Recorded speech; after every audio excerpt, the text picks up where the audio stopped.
This channel does not promote any violent, harmful, or illegal activities. All content provided by this channel is meant for an educational purpose only. নিম্নচাপ পশ্চিমী ঝঞ্ঝার প্রভাবে ফের বৃষ্টির আশঙ্কায় বাংলায়। শুক্রবার কলকাতা সহ 11 জেলায় হালকা বৃষ্টির পূর্বাভাস।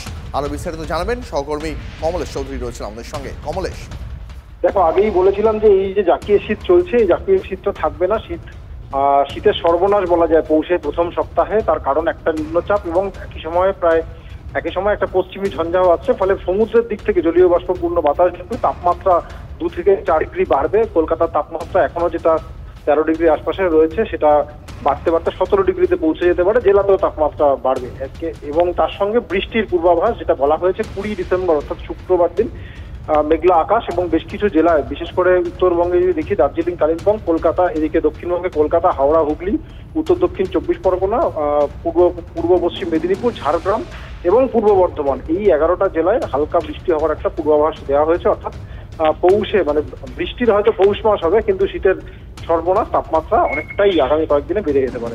আরেকটা জিনিস জানতে চাইবো, কবে থেকে আবার রাজ্যবাসী শীতের যে পরশ, সেই পরশ অনুভূত করতে পারবে?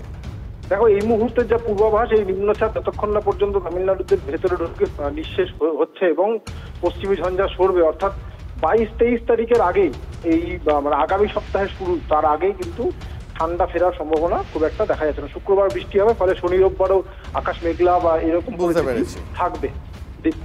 বুঝতে পেরেছি, অনেক ধন্যবাদ তোমায় কমলেশ। আর এবার নজর রাখবো ভাঙড়ের দিকে।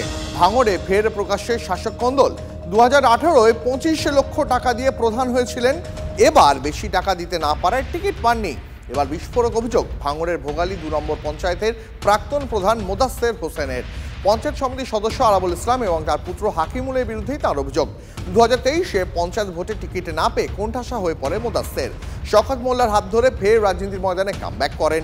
এবার প্রকাশ্য মঞ্চ থেকে আরাবুলের বিরুদ্ধে ক্ষোভ উগরে দিলেন প্রাক্তন পঞ্চায়েত প্রধান। মোদাস্সের হোসেনের বিস্ফোরক অভিযোগে অস্বস্তিতে শাসক দল।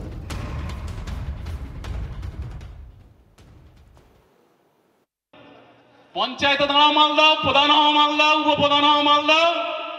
আবার দাঁড়াবার আগে এবারকার টাকার অফারটা অনেকটা বেশি ছিল, আমার আর দেবার পরিস্থিতি ছিল। যদি বললো 50 দিয়ে দেবো 50 লাখ, তোর টিকিট ফাইনাল।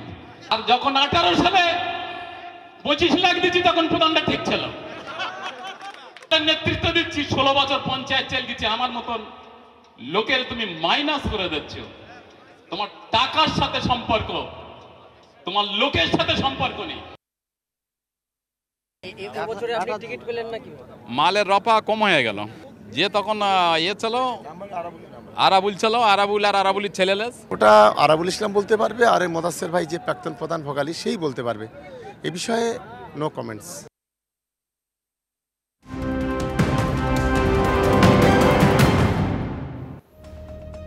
সিজিও কমপ্লেক্সের সামনে উত্তেজনা, সরাসরি সেই ছবি দেখাবো এই মুহূর্তে আপনাদের। সিজিও কমপ্লেক্সের সামনে ব্যাপক উত্তেজনা।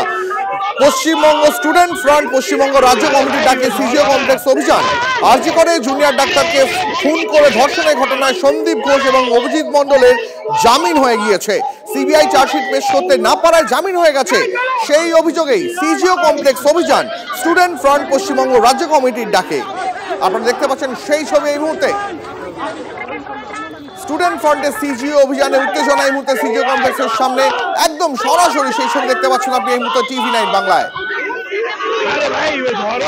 আরজি করে খুন ধর্ষণের গোটা অভিযোগে সিবিআই চার্জশিট পেশ করতে পারেনি অভিজিৎ মণ্ডল এবং অভিজিতের নামে, সেই সন্দীপ ঘোষের নামে, এবং সেই দাবিতেই কেন তাদের জামিনে মুক্ত করা হয়েছে, কেন সিবিআই চার্জশিট দিতে পারেনি, এই অভিযোগ তুলে এই মুহূর্তে সিজিও কমপ্লেক্সের সামনে চলছে ব্যাপক বিক্ষোভ। সিজিও কমপ্লেক্সের সামনে ব্যাপক উত্তেজনা এই মুহূর্তে। স্টুডেন্ট ফ্রন্টে সিজিও অভিযানে উত্তেজনা চরমে। সন্দীপ অভিজিতের জামিনের প্রতিবাদে সিবিআই কেন চার্জশিট দিতে পারেনি, সেই অভিযোগে একাধিক দাবিতে এই মুহূর্তে সিজিও কমপ্লেক্সের সামনে চরম উত্তেজনা। আমাদের সঙ্গে এই মুহূর্তে সিজিও কমপ্লেক্স থেকে সরাসরি রঞ্জিত ধর রয়েছেন। রঞ্জিত, এই মুহূর্তে সিজিও কমপ্লেক্সের সামনে যে ছবি দেখতে পাচ্ছি, ব্যাপক উত্তেজনা, ঠিক কি অভিযোগ?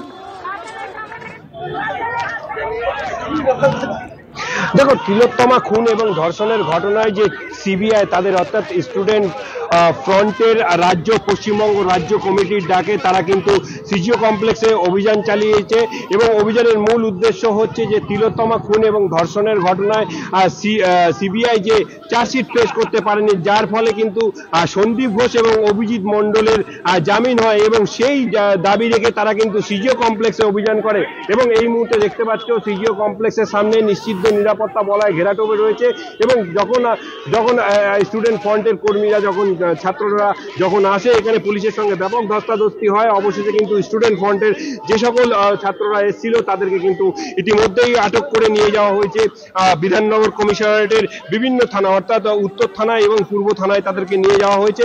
এই মুহূর্তে পরিস্থিতি খানিকটা হলেও স্বাভাবিক, বুঝতে পেরেছি। রঞ্জিত, অনেক ধন্যবাদ তোমাকে, নজর রাখো পরিস্থিতির উপরে।